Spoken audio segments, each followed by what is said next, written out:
2000. America is a vast speedway. People line the streets to witness the greatest drivers on Earth in a race from sea to shining sea. This is a death race. You finish first, or not at all. Death Race 2000. Welcome to the latest episode of the podcast that wouldn't die. I'm your host, Kevin. With me, as always, is Aaron. Hello. This week, we'll be discussing the science fiction classic, Death Race 2000, starring David Carradine, Sylvester Stallone, and all the rest. Good times. Oh, it is truly a Gilligan's Island. It is. Each week on the podcast that wouldn't die, we discuss guilty pleasures and forgotten classics of the horror and sci-fi genre with a comedic twist. Aaron, how are you doing? Dude, I'm okay. I just finished The Last of Us, and I just finished Daisy Jones and the Six, and now they've released Yellow Jackets, so I'm frightened. That one's gonna really suck me in. Dynamite. I know Daisy Jones and the Six is about as good as the novel. my daughter Grace is watching Daisy Jones and the Six and is reading the novel. Yeah, we read it for book club. You don't like. I really don't like Daisy Jones, and the end is just so. I mean, they're not breaking any ground. Such is But life. people love it. I Okay. am tepid, but I watched it anyway. The problem is when you have a musical thing, Yep. the songs should be good, and they're really not that good. The only good Yes. song is the title, which is not their song, which is a Patti Smith song, and they sing it well. But all the songs created for the bands are like, what? That is often the gooch. It's like if you have Yeah. movies about like fictional music groups, you got to have at least one banger. You do. Exactly. You got to have Hey, one banger. Partridge Family. They had a couple of They bangers. had a couple of There's bangers. a bunch of bullshit, but you got to have a couple. So if they can write a good song for the Partridge Family, what's the reason they can't write shit for Daisy Jones and the Six? I agree. Well, They and all have this great songs, I mean, but there was a show, this is kind of similar, that came out, I don't know, 20 years ago, maybe not that long ago, called Studio 60, live from the Sunset Strip, which was supposed to be a fictional Saturday Night Live. The problem was the comedy sucked. You know what I mean? It's that same kind of thing where it's like so that failed, and then they came back with 30 Rock, which is also Saturday Night Live. no, they were competing shows on the same network. Oh, One was well, because one contained actual people from Saturday Night Live. That is was correct. Successful. That would 30 Rock was a successful because it was a half-hour comedy with Tina Fey and the gang. Oh my God. Live from Studio 60 was a 1-hour drama by Aaron Sorkin that took place in the same kind of thing. But again, I mean, the drama part I actually enjoyed. It was when they'd show clips from the show that they'd lose me. I'm like, oh, I see why the show's struggling. Womp, womp, womp. Yeah, Very upsetting. Womp, womp, womp is right. Such is life. Aaron, give us your 30-second synopsis of Death Race 2000. It's Hunger Games with cars. Okay. Now that works. In the future, they have like these gladiator situations that the world is compelled to watch, and they love it. Violent times. It's a total gladiator situation where in race cars, and then you run over people in your cars and you get points. It's Ben-Hur is what it is, basically. It's Ben-Hur. It's basically all this stuff. And It is basic. All they were missing was Charlton Heston. it's just to distract the masses from, I don't know, their lives didn't really actually seem to be shitty at all, but it's a distraction of the masses. We didn't get to, you're right. It's a totalitarian, despotic, future, basically. Right. But you don't, I mean, they don't really You show don't us see why any it sucks. suffering. There's rebels, but we're not really sure what they're rebelling against. That's Children correct. starving in the streets? No. Seem fine. They seem, except when they're getting run over because they're in the street. Very upsetting. It's just middle America, and replace this with NASCAR. It's the same thing. It is, yes, it is NASCAR. And That's basically what it is. Totalitarian future of Donald Trump's third presidency. This is what we've come to. That's what it's come down to. This is Pretty it. much. It's very upsetting. where NASCAR, they had to kick it up a little bit. Had you ever seen this before? I'm assuming you heard of it before. I'm not sure. I probably saw it when I was younger, because when we were younger and you were driving around your car and like someone would be a lady would be crossing with a baby in the stroller, and you look at each other and go 2,000 points. 2,000 points. Well, that's just And your that own was a funny thing psychosis. to say back in the day. That Right. was lots of fun. Hey, there's a priest. How many points is that? It was It a was a thing. funny thing to say. Yeah. It was a funny thing to say. So looking back, I remember it being like kind of iconic. Now watching it 900 years later, I was like, "Oh, this is so boring." I'm trying to The cars remember. look like I don't know, third world country knockoff match cars. Oh, the where cars they didn't have suck. decals. The cars suck. The cars are The ridiculous. sets were budgety. It was pure, just Matte Gone with the painting. Wind, matte painting backgrounds. Yes. It's nonsense, but you can totally see where the commentators and everything that Hunger Games just ripped right. That's right out of Hunger Games, or vice versa. That's where they got the ideas. Right. Right. Wacky Well, commentary, people. this is meant to be a comedy. Make no Yes. mistake. I mean, it's it's dystopian future, but it's obviously meant to be kind of a satire, I guess. Kind of like, have you ever seen Rollerball with James Caan? Again, we got to put it on the list because it's probably been 1,000 years if I ever saw it. Well, what's funny about Rollerball is if you watch it, it is Besides James Caan on roller skates. that's a lot of it. Make no make no mistake. Funny. But it was big at a time when in America roller derby was like the third professional sport that people cared about, essentially, at one point. Yeah, funny. So it's like in the future, I guess they're still playing the game. I guess there's more motorcycles in rollerball, but other than that, who's to say? And if you change the ball to the phantasm ball, then you got something there. Yes. Look, I always tell people when I was a child, the first time I saw Phantasm is because parents were out of town. There was a babysitter, and I said, "Ooh, I want to watch Phantasm," thinking it was Fantasia. And I was quickly. What happened to Vicky? Yeah, it was not Fantasia. The sex scene in the graveyard spoiled that. So why would you want to watch Fantasia, which is the worst? I don't recall. It's not. First of all, not the worst. Sounds like a lie. Not the worst. Absolutely not a lie. Fantasia is quite good. It's just not a narrative story. Okay, how do you even have an opinion then? Shut your damn mouth. That doesn't stop me. Don't stop me now. No, you can't. I still have an opinion, even with no facts. I got an opinion. So you don't know if you've seen Death Race before. It's possible. I saw it and I actually reviewed it on the old B Movie Club days. I'm trying to remember how I'd even heard of it. They did a bunch of remakes. I don't want to say a bunch, but they did a few remakes with like Jason Statham. 2050, Death Race 2050 or something. Well, that's an official sequel. So that's another thing. Right. Exactly. So doesn't this movie take place like today, or am I crazy? No, it takes place 2000, right? 2000, like 20. Right. Yeah, I mean, Death Race 2000. I guess that makes sense. Yeah.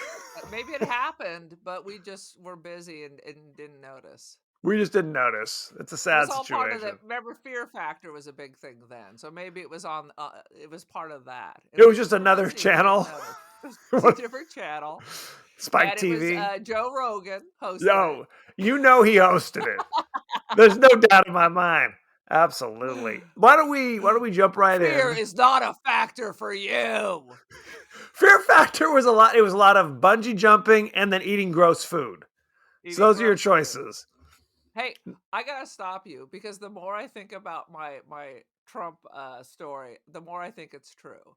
Because all the drivers have navigators who service the cars and exist to service the drivers. Absolutely. It's all part of the deal. So this really is the greater Trump world. Look to your future, children. Pretty much. Look to the past to reveal your future. Let's go to the highlights. What you got? Anything? David Carradine is probably looking his very, very best, I would Oh my say. God. That's a hot take right there.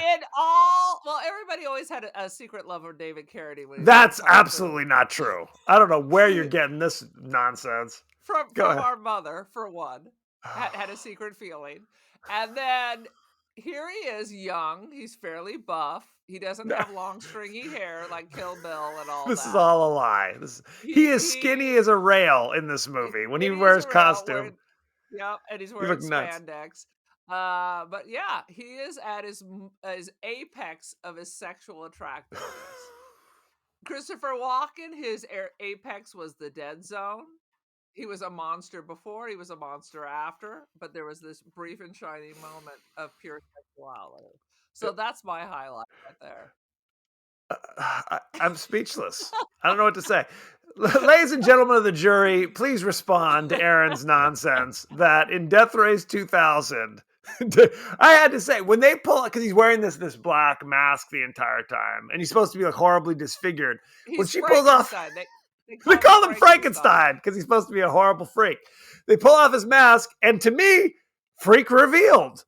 But to Aaron, she goes in a different direction. Young. He's very young. They peel it off. He had absolutely baby skin that you like a witch would steal and wear. Maybe one had. I mean, who's to say? Sweet Jesus. No, Frankenstein, who I guess is the protagonist of this movie, he wears what is ostensibly a gimp costume. The entire freaking thing. Then when he would up eye. with a crazy eye, and it would look like he had like weird just teeth, like he had no lips or something when he'd wear the mask. He would like, eh. And then they'd pull it off, and then it'd be David Carradine, and they'd be like, please put the mask back on. That probably was the best bit of special effects where they pull it off, and it was just like little baby face 20-year-old David Carradine revealed underneath. Not 20-year-old David Carradine, by the way. Sweet Lord. No, and then when he would just wear the helmet, he looked nuts. The helmet by itself, it was the weirdest. His name was Frankenstein. His name was Frankenstein, and all of America loved Frankenstein. People, oh God. Okay, so we have to talk about, so it's ostensibly a car race movie, right? They're traveling, Yes. It's like Cannonball Run, basically, with more fatalities. They're traveling from purposeful fatalities. So it's a race, but you get points if you literally run people down. It's GTA 1974. That's correct. And they, at one point during the movie, they tell you how much each person's death is worth. And the only one I wrote down is toddlers are worth 70 points. That's not so a lot that's of good. points. That's a lot of points. Priests are better. Yeah. It was interesting. It was interesting. But you think, and this happens, they talk about this occasionally, where it's like, oh, the streets are clear. People are not wandering the streets because obviously they could just easily be run down at any moment. But of course, then honestly, they don't run down very many people at all. I remember them just like smearing people left and right. And really, what? David Carradine, again, our hero, I think murders more people than anybody else combined. Frankly, he's the best. He's the best there is. He's the best, including popping other people's navigators by just kind of curbing the road, like my ex-husband used to try to run over groundhogs while he was driving. Oh my God! No, Calamity. Excuse me, whatever. Matilda the Hun ran down Calamity Jane's navigator while he was, I don't know, changing a spark plug or something. Yeah, Squish. Yeah. And she screamed. Matilda the Hun is a Nazi. So she screams Blitzkrieg as she runs down a person. The whole audience is full of people waving Nazi flags. Like swastikas. Yeah, left and right. Thank you, Donald Trump. Did you recognize Matilda the Hun's navigator? Yes, I wasn't sure if we were going to reveal now. I got to reveal it. Go for it. Senator Fred Grandy, previous of the Love Boat. He was gopher on the Love Boat. Later, a U.S. Senator. But later, a Republican U.S. Senator. See, it all comes together. Yeah. See? So, yes, Senator Fred Grandy. He had like one line in this movie. He's got a big old helmet with a swastika on it, and he's wearing little glasses. And then I'm like, I swear to God, that's Gopher. Yes, I it was have to Gopher. ask, did his opponent, Democratic opponent, just post pictures of him in his Nazi regalia when they were running against him? You got to. You've I got don't think to. anybody cared. No. Back in the old days, it was just like a fun thing to do. Be a Nazi. Put a Nazi swastika on your dirt bike. It was a different time. In the good old days of the 40s in Germany? Is that what you're talking about, the good old days? What are you talking about? This is 1974, so it was all just fun. I don't think it was. It Although, was like on the back of your faded jean jacket, you could have a Confederate flag or a Nazi emblem. It just meant you're a rascal. that is true. On the Dukes of Hazzard, they had a Confederate flag on the top of their car, and it was all fun and games. General Lee. I see a fake General Lee like once a week. At least. Well, you live in Bakersfield, so that's standard. I mean, pretty much everybody's got a Confederate flag. It's the West Texas of California. Absolutely. What's funny is full-on Nazi stickers on the back and flags. No, you don't. This took okay. I once went to a Scottish festival, and I used to go to those in the Bay Area all the time. Fun times. I go to this one. Everyone's a skinhead. Girls with Nazi tramp stamps and the red plaid shirt. I'm like, this is not like the Bay Area at all. Let's go, kids. You gotta you gotta bail at that point. What I was gonna say, in a lighter note, in the 60s, they had a sitcom that took place in a Nazi war criminal or Nazi POW camp called Hogan's Heroes, and it was all wacky, and there'd be wacky, prison guards. So yeah, all right, good times. I have a story about that. So I was at one of our parents' friends' house with their kids. They were having a meeting in the other room, and I flipped on Hogan's Heroes. Well, how was I to know that the mother was rescued by an uncle during World War II and smuggled across so she wouldn't be put into a death camp? So she came in, she's like, we don't watch this in our house. I was like, oh, and the mother told me later, like half her family was killed in the death camps. So to think that the Nazis were just so dumb and so easy to be fooled was like a slap to the whole family.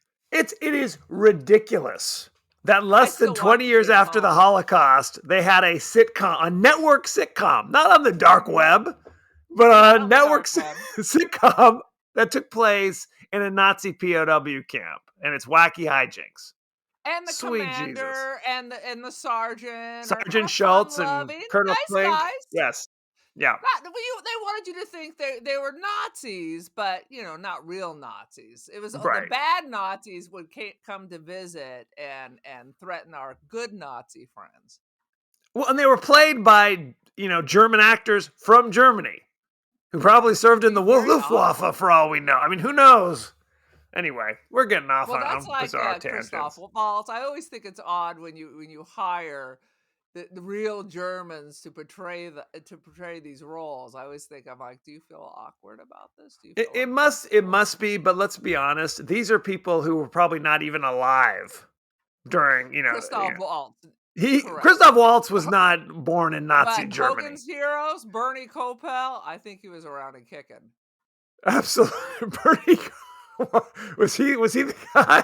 I think you're mixing up your German people. Anyway, you're throwing people under the bus. I'm a German racist, so I'm just going to throw out some German-sounding names. Are you talking about Doc from the Love Boat, who has a German last name? You're right. Wrong German. He's an American, by the way.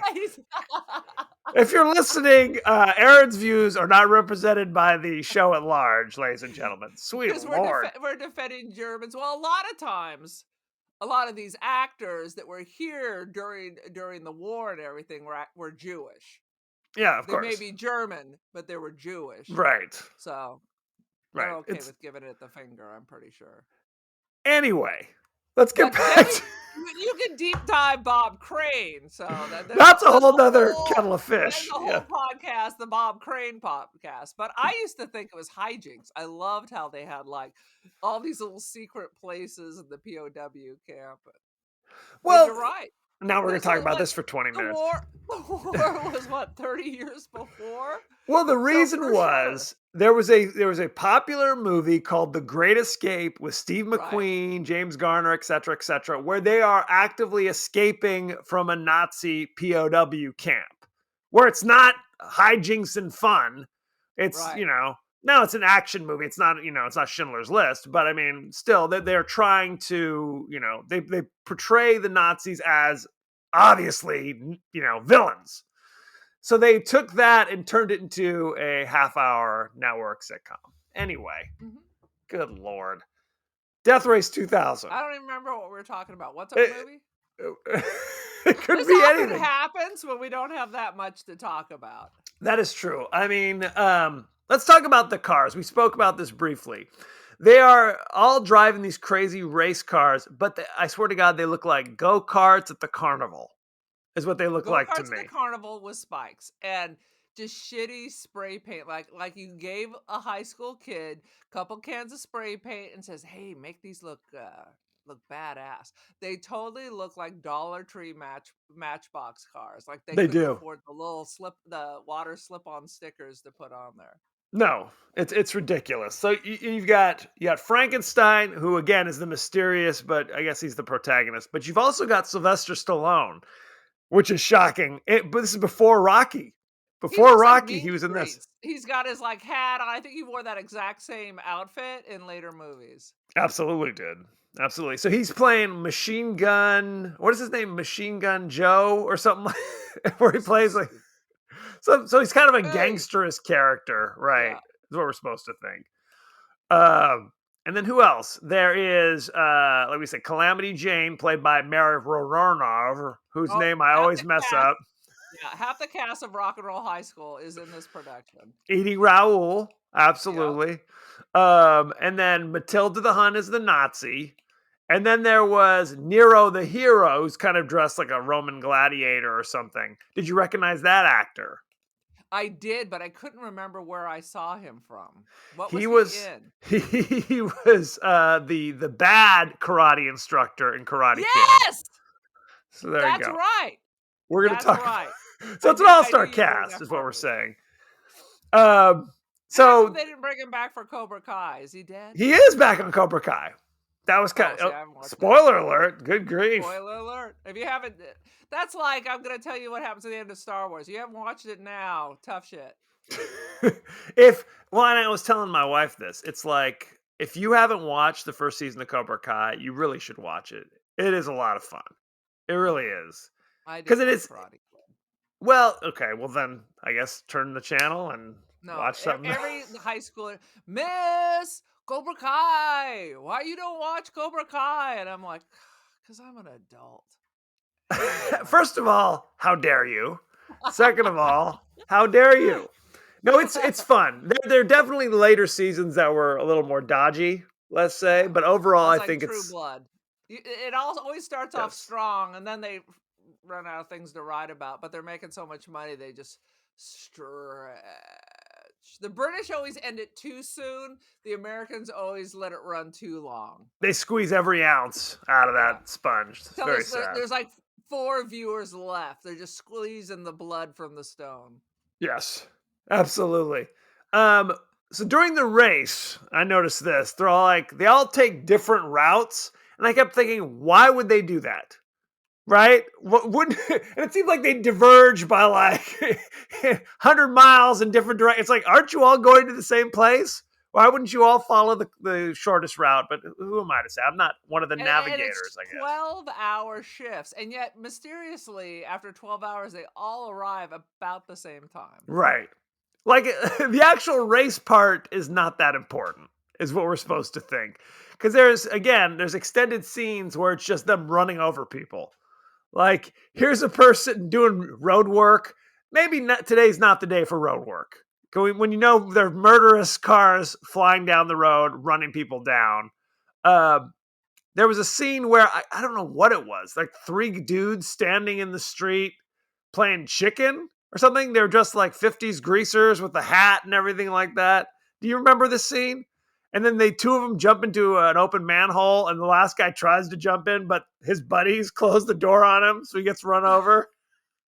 It If was so I had to bizarre. rewrite this, I would do it where it's a secret when it happens, and it just mysteriously goes live. That way, there really should be more people being run over. I mean, if it's a Right. death race, there should be more. It should be Tarantino. Why isn't Tarantino redoing this? Why is he retiring after one more movie? Wouldn't this be the most? I mean, it's perfect. It's 70s. Yep. He can pump in all that good music. He's gonna quadruple the blood count. No question. Wouldn't this be perfect? I think after he finishes his last original movie, he needs to just focus on remakes. Just all remakes of the 70s. Dude, I'm gonna send him an email. Like, he could remake The Devil Times 5, for example. We are going to set this all up for him. First of all, Death Race 2000, #1, needs a Tarantino touch. The Tarantino touch. Absolutely. He already worked with Carradine, but unfortunately can't bring that from the grave. But So he already worked with Carradine, yeah. he did in Kill Bill briefly Volume 1, but definitely Volume 2. He's all over the Okay, place. which I have to say is a masterpiece. Well, I always have to tell people, David Carradine did not know martial arts while he was on Kung Fu. Like, not even a little bit. It was supposed to be, our Lee. beloved Right. Bruce Lee. Yeah, That's what they say. It's also it's Chinese. Well, and the thing that's so bizarre, David Carradine is not even remotely Asian. Very upsetting. But if you look at him in Kung Fu, you're like, well, I think they write it so he's like half Chinese. Right. That's okay. You're like, okay, it's plausible. Snatch the pebble from my hand, grasshopper. Okay. So, there's a subplot, which may just be the plot, of the Resistance are trying to kill all the racers, because obviously the race is an apocalypse. People are being murdered left and right. Right. They're trying to destroy the race, kill the racers, but kidnap Frankenstein because he's a close personal friend of the president, is what they say. Mr. P, the president. I don't understand. I think I missed the whole part where all of a sudden he goes from being close personal friends with the president to flip, and because he got the good lovin'. Is that what it was? So now he's not friends with the president. He got the Stormy Daniels touch, and then he away absolutely you did. go. It was something, and they're a little dodgy on the details here, where it's something like he was so desperate to win the race because he also wanted to get close to the president, because his hand, because he wore a glove the entire time. When he pulls off his glove, it's like a crazy metal hand that has like a grenade built into it. So his plan was he was going to... Well, he wasn't friends with the president. It's just like that commentator, here we are now with my close personal friend, Calamity Jane. Yes. She said that, prep that. So, okay. So it's all just a fictional story. I mean, that was very interesting that how he was shifting nonstop. So this must have 12, 13 gears. It does. So at one point, she's big unscrewing his hand, and yet the car continues to shift. So I'm not sure how that works. None of it makes any sense. Well, and his navigator is like undercover with the Resistance. Like, she's there to kind of steer him into a place for an ambush that will occur. But spontaneously, for no reason at all, she's fallen in love with Frankenstein. I guess his David Carradine good looks, smooth baby skin, his smooth baby soft skin. So now, she guides him into the ambush, and then at the last minute, she's like, "Oh no, don't go this way. Turn. I've changed my mind. Make sure you run over that dude who's my friend last week, by the way, while we're here." Oh yeah, and then she purposely, when she was driving, avoid people. It was very obvious. Oh, we'll get another one later. Oh, I missed him. Like, well, you missed him because you turned out of the way wildly, fishtailing out of the way. Yes, that you missed. And he has no clue. He was like, huh. Okay. Interesting. Well, it's hard to know what when your lead actors are as wooden as a dime store mannequin, it's hard to deal in kind of subtlety and subtext. Was he oblivious? Was he aware? Was he along for the ride? It's hard to say. We may never know the answers to these questions. It's Very true. very upsetting. Oh, good times.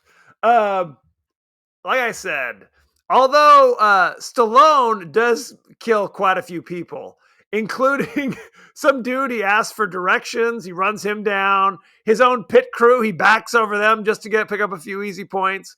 Frankenstein must kill 30 people in this course of this movie. He drives by, I guess it's an old age home, and it's Euthanasia Day, where they just wheel out the old folks into the street to just get plowed into. Because again, old folks, they're worth a lot of extra points as well. So for some reason, there's in wheelchairs. So it's like the pound when it gets full, they just put them out in the street, put them on That's ice exactly to what. float away. Correct. It's exactly like that. So in a moment, this is kind of a peek behind the curtain that Carradine Frankenstein is not an evil dude. He does not run down the elderly. He does a turn and goes into the lounge area of the hospital and plows through all the nurses who wheeled out the old folks. And you just see them flying through the air. Ah! One after another. Squish, squish. Good times. Sweet Jesus. Matt, we are making this movie sound so much better than it really is. It's amazing. They should pay us, frankly. We should be getting royalties for this. Cut us a check, for goodness sake. Good Lord. So at the end, Frankenstein wins because all the other racers have gotten blown up one way or another. And there's the president up on the dais, ready to shake his hand, and he just plows takes the car, smashes into the risers. There's bodies flying everywhere. The president is dead. Hey, the dictatorship has been abolished. Frankenstein, you're the president, and you've abolished the race, and you're marrying your navigator. All is right with the world. Good times. So basically, Carradine is now he was not elected. Right. So now he's the totalitarian leader. That's correct. Well, and that's the rule. If you kill the previous president, then you become the president. It's a rule. As far as I know. For that? You get extra points. Well, he ran down a race official at one point. And they're like, wait a minute, that doesn't count. You can't run down a race official. The priest doing the blessing and a race official. And then they gave him points for that. They gave him points for that. It's like, that would seem to be like, no, we shouldn't give him points for that. Because then they will just run down, the people in charge. It makes no sense. So he must have gotten extra points for running down the president. Who's to say? Good Lord. What else you got? Anything else? I got nothing. I listed down that the dude who played, what was he? I can't remember. Paul Bartel. Oh, this is behind the scenes. You want me to wait? Well, if you don't have anything from the movie, we can go right behind the scenes. You ready? Yeah. All right. Here we go. Behind the scenes. Go for it. So Paul Bartel, who's in Rock and Roll High School, makes a brief appearance here, and I think did he direct it? He directed this. So he and Mary, whatever her face is, also worked together in Rock and Roll High School with the Ramones and PJ Soul. Was she in Eating Raoul too? They were both in Eating Raoul. Were they in a relationship? Who the hell knows? I think it was a Roger Corman kind of thing. I don't know. Oh, okay. This is a Roger Corman. Yes. Our blessed friend Roger Corman situation here. He gave everybody a head start. Yes. Did you see that John Landis plays a cameo in this?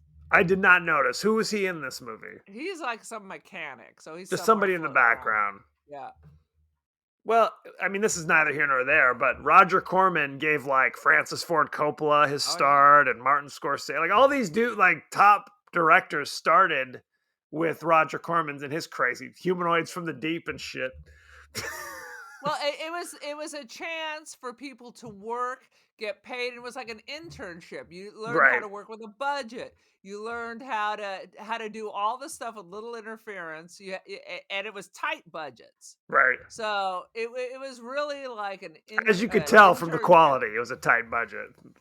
But that's how you have to create a movie to finally learn how to do movies, and you have to Right. practice and keep going. You gotta produce it, you gotta direct it. Sometimes they wrote it, so Yep. you had a chance to put your hands in all this. So he gave a start to lots of people. No question. Let's All see. men, of course. Yeah, it's a sad situation. Explaining why he took the role of Frankenstein in this film, David Carradine stated, "I started the picture 2 weeks after I walked off the Kung Fu set, and that was essentially my image, the Kung Fu character, and a lot of people Right. still believe I'm that guy. The idea actually was, number one, if you walk off a television series, you better do a movie right away, or you may never get to do one. And the second thing That's was to do something right fascinating. away." I thought this was before Kung Fu, because he looked No. old and grizzly in Kung Fu. Good God, when was Kung Fu on? Because this is 74. This is I think it's a little later than that. What is this? This is Is it? 1975. Oh well. Pretty All close right. enough. It's there. All So right. he did Kung Fu in the early 70s for a couple years. Um and then went right to this, which he says springboarded his movie career, but I defy you to name more than a couple David Carradine movies. The apex of David Carradine movies is, in fact, Kill Bill. I can't even think of any other movies he was in. Was he in other movies? The only other thing and I'm sure he's obviously was in a ton of stuff, but the only thing Like I can 40 think years of, later, he was in 40 years Kill later, Bill. he was in Lone Wolf McQuade with Oh, Chuck shit. Norris in the mid No, 80s, where they fought each no. other, and there was tension because Chuck Norris is obviously a champion martial artist, and David Carradine is a guy who was an actor who did Right. some martial arts acting, who Well, came to believe he was a good martial artist just spontaneously, evidently. So and he was friends with Bruce Lee and had to have been aware that that he's the one who took Bruce Lee's roles. I wonder if that had anything to do with it. could be enemies. All right. Enemies. So he also chose the Enemies. Frankenstein role because it was a wild departure from his character as I always mess up his name. Chang Kwai Chang Kwai Kane. What was his name on? I think it Good was Chang lord. Kwai Kane. Good Are you grief. looking it up? Are you No, looking it up? I'm not going to look it up. Both David Carradine and Sylvester Stallone did much of their own driving in this film. Come on, they're And, go-karts. All and your they children could be doing much of the driving. Roger Corman drove in scenes that were shot on public streets, since their custom-built cars that were used in the film were not street legal, and the film stunt drivers did not want to get caught driving them by the police. So the producer did all the Basically, driving. yeah, it was all basically on like backcountry roads Right. or something in outside of LA. The custom-built cars used in the film did not run most of the time, so they had to be pushed down hills in order to get them to move at all. Moreover, the cameras used to film the cars were undercranked in order to give the illusion that the cars were going faster than they actually were. So there you go. Kwai Chang. Kwai Kwai Chang Chang Kane. Kane. Not King. Did you say King? It's I Kane. I knew never it was said new. king. I You never said said King. that. Never. Yes.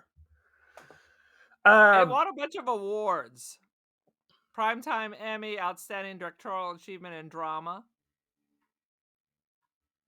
First episode in 1972. well, there you go. Let's see. David Carradine refused to wear leather, so his crazy gimp costume had to be made from another fabric. It didn't look like leather Oh, to me, no. honestly. It looked But like who cares? Was he a nylon or vegan? something. So that belt he killed himself with, but that wasn't leather? That was vegan leather? That was vegan. That was pleather. Absolutely. Leather. All right. Let's see. Mary Woronov. Somebody's going to tell me how to pronounce it properly. She Who was played? thin, but I noticed that they She's pasted young. her hair over her tits. So while she appeared to be naked, she showed absolutely nothing versus Tits McGee next to her. Yes, Matilda the Hun Show gave you a little bit more for the price of admission. Let's see. She did not know how to drive a car. So again, she did none of her driving. Just they do close-ups on her when she was behind the wheel, like Sean They have Connery it and like Doctor No towing the with the screen. trailer. Yeah. Right. Like the trailer and they're the car in front. Well, you always know it's fake when they're steering like this. No one steers like this. I don't know if I was just trying to give somebody. I don't know what's happening. The tremors. According to Roger Corman, several of the custom-built cars featured in the film were later sold to car museums for considerably more than it cost to build them. Awesome. So there you Always, go. he's always thinking ahead, Roger Corman. Always thinking ahead. He knows how to turn a buck. The role of Frankenstein was originally offered to Peter Fonda, who considered the film too ridiculous for words and turned down the role as a result. So he did what? He did Easy Rider and then retired. And then Ulee's Gold 40 years later or something like that. I don't remember what the hell he So did. really, Carradine is more successful. Who's to say? It depends what you're using to judge the people. I'm saying. Sylvester Stallone wrote some of his own dialogue for the film. Shocking. Oh yeah, sounds about right. Adrian! Did you notice in the 70s there were a lot of movies about races, like illegal street races? This is long before Fast and the Furious. There were like the Cannonball Run movies popped in like the early 80s. You had another movie just called Cannonball, which was based upon the same race that also starred Carradine. There was. Are you aware that Cannonball Run was based on a real thing? Yes, that's what I'm saying. These were two different movie series based upon the same race that was going on. Ron Howard. I listened to a podcast about it. It was very fascinating. I think it was Malcolm Gladwell or something. Oh, really? Yeah, participated? Talking about the real Cannonball Run that spun this off. The real deal only happened for a couple years because it's illegal. It's illegal. You can't be racing on city streets. Yeah, it's bad. Ron Howard was in another movie kind of dealing with street racing called Grand Theft Auto in 1977. So what I'm hearing is men have always liked to race things. Is that correct? That is correct. We do like that. Shall we talk about the cast? And the crew, for that matter. Let's do it all while we're at it. Let's do it. Let's see. Paul Bartel was the director. He's been you see him and recognize him. He's acted in a bunch of stuff as well. He does a little cameo. You know him from the movies that we said. He was in Eating Raoul. He was the science teacher in Rock and Roll High School, and Mary was the principal. Wasn't that it? Something like that. He was in Escape from Los Angeles. He was in The Usual Suspect ever so briefly. What else? Something called he was in Scenes from the Class Struggle in Beverly Hills. Don't know it. Heard of it, never seen it. Heard of it, never seen it. Let's see. Who else we got working on this? We talked ever so briefly about Roger Corman. And Roger Corman, he acted in a bunch of stuff too. He was the FBI director in Silence of the Lambs, for goodness sake. He now I have to go back and watch that. I don't think I knew that. Little Shop of Horrors was based upon his original movie, The Little Shop of Horrors from the 60s. Oh my god, I love Little Shop of Horrors. the musical, not the original one, that also had who was in the original Little Shop? Oh, Jack Nicholson. Jack Nicholson got his start from Roger Corman films, for goodness sake. I love the musical Little Shop of Horrors. Yeah. Okay, David Carradine played Frankenstein. You know him from Kill Bill Volume 2. He was in something called Bound for Glory in 1976. Death Race 2000. He was in something called Big Stan. You know it, don't you? No, I don't. Simone Griffith played Annie, his navigator. You know her from Death Race 2000, The Choice, Hot Target, and The Patriot. Don't know any of that shit. Is The Patriot... Wait a minute. I bet The Patriot remember you were too young. No, this is But from around the 1986. bicentennial, there were all these books, The Bastard, and I think that's probably along those lines. Oh, anything's possible. All Sylvester these like Stallone. American romance, fake history. Yeah, I It's a bet that's thing. what that is. I'm just making that up, but it feels true. It feels real, right? It feels real, so it must be. Sylvester Stallone played Machine Gun Joe Viterbo. You obviously know him from The Rocky. Turbo, is that Italian? It's Faco Italian. Creed, Rocky 4, Rocky 3, a lot of Rockies in A lot of there. Rockies. Nighthawks with Billy D. Williams. With Billy D. and Rutger Hauer as the villain. And we need to see that. I saw that at the theater. Well, and Stallone has a big old crazy bushy beard for some reason. Yep. Like it was the It one looks movie. good. Like a black trench coat, walking the Yes, mean it was a streets. thing. I remember Mary, really liking that. But Mary unfortunately, it doesn't fall under Warona. I'm just going to category. keep talking. Mary Sure, Warona played Calamity Jane. You know her Mhm. from Eating Raoul, Night of the Comet, of course, Death Mhm. Race 2000, and Rock and Roll High School. She did was ton a of stuff. string bean, but she had like she always had. This is her curse. She's always had this young body, but like a matronly face. Nothing wrong with her face, but her face looks so much older than the rest of her. It kind of looks like an angry face, is what it is. Kind of an angry face. Anyway, Roberta It's her Collins. angry eyebrows. She has That'll do Groucho it. Marx eyebrows. Roberta Collins played Matilda the Hun. You know her from Death Race 2000. She was in an episode of Wonder Woman. She was in The Big Dollhouse and Caged Heat. So she was doing a lot of like women in prison movies in the early 70s. Yep. Martin Kove played Nero the Hero. You know him from Karate Kid 2, Death Race 2000. He was in Rambo First Blood with Stallone a few years later. Okay. Don Steele, or the real Don Steele, played Junior Bruce, the announcer guy, who was always like giving us the play-by-play. He was a real disc jockey in Because LA. I know and such that I places. knew that name, but I didn't know who he was. Yep, So that was a disc jockey from back in the day. from back in the day. I think that's it. Is anybody else you want to know about? I think that's everybody. Ain't nobody else in there. Ain't nobody else. Shall we talk about the rating? Lay it on me. Death Race 2000 currently has 81% on Rotten Tomatoes. Do you know what the audience gave it? A 3? Just a Percent? 3. Hey, 3. They gave it 64%. 64%. That's a little bit more. Let's look at the top critics. Are you ready? Roger Ebert. I was torn between walking out immediately and staying to witness a spectacle more dismaying than anything on the screen. The way small children were digging gratuitous bloodshed. 0 out of 4.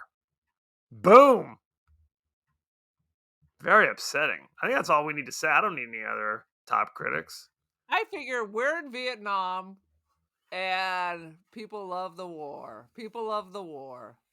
I just remember Mom and Dad would never let you have like fake guns and stuff. G.I. Joe. Meanwhile- I couldn't have G.I. Joe action figures. There'll be no glorifying of war in our household. It's true. Yet our cousins, whose father was actually in Vietnam, had like fake grenades, fake rubber knives, and whatever. Real guns. Real guns. Real It's in ones. my stocking. Merry Christmas. That's right. You better believe it. What is your rating of Death Race 2000? Okay. I am going to give it 2 out of 5 wearing David Carradine's smooth flesh like a mask. But Okay. when Quentin Tarantino remakes it, I'm going to give it a 6 out of 5. A 6 out of It is- 5. Okay. In anticipation of him fixing this mess and making it wackier. I feel like you're being too hard on it. I think Roger's being way too hard on this. This movie is I'm not as not. hardcore because I don't care about the violence so That's. much. I mean, let's not moralize. It's really not. It's not like Saw or something. It's not No, like, no. oh my god, I have to look away at the violence. It's more like it's meant to be goofy.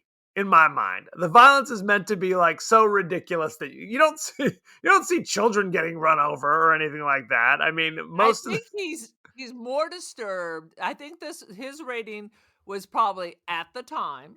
Yes. He was probably at a theater full of little kids cheering it on. And that's what freaked him out. Get him, Frankenstein! Of Vietnam and there's bloodshed on the news with Walter Cronkite every day. And then he walks into this theater with a bunch of 8-year-olds because parents didn't give a back in the day. Just drop off your 5-year-old to go see Death Race. And they're like, yay!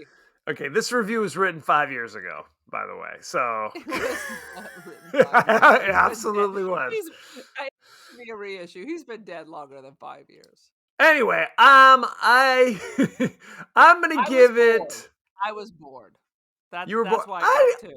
Okay, I didn't think it was boring. I don't. It's not the finest film ever made. I gave it 3. 3. You're 1 point higher than mine, so shut your trap. 3. Put that damn mask back on, Frankenstein's is what out of 5. It's fine. I didn't find it horrible. I occasionally I was amused. Didn't hate it. I didn't find it. I mean, you see a little bit of a boob every now and again, not too outrageous. I saw areola and a nip. And Roger Ebert died on my birthday in 2013. So he cared so strongly about it that he came back from the grave to tell you. Came back from the grave and rewrote it. That's they correct. Had a picture of him. He died of terrible throat and jaw. Oh, it's awful. Awful. I'm like, I didn't need to say that. Anyway, thank you very much. Go to our pages on Facebook, on Twitter, Instagram, TikTok. We're starting to do you may be watching this right now on YouTube, frankly. So if you are, maybe, whatever floats your boat. You can listen to us on podcasts. Makeup at 9 in the morning on a Saturday. And we appreciate it. For you. So oh, goodness gracious. You can also email us at the podcast that wouldn't die at Gmail. We are on Apple Podcasts, Spotify, anywhere the finer podcasts are available. So let us know what you think. Good times. Rate, review, share, all that good stuff. Aaron, what kind of social media stuff are you slinging these days? I got much media. I'm the person responsible for our TikTok, so I just post my brother's shit. He texts over, so blame him for the sound quality. I am on the Insta. I am the Cult of Aaron. Join the cult. I am Don't Feed the Pigeon.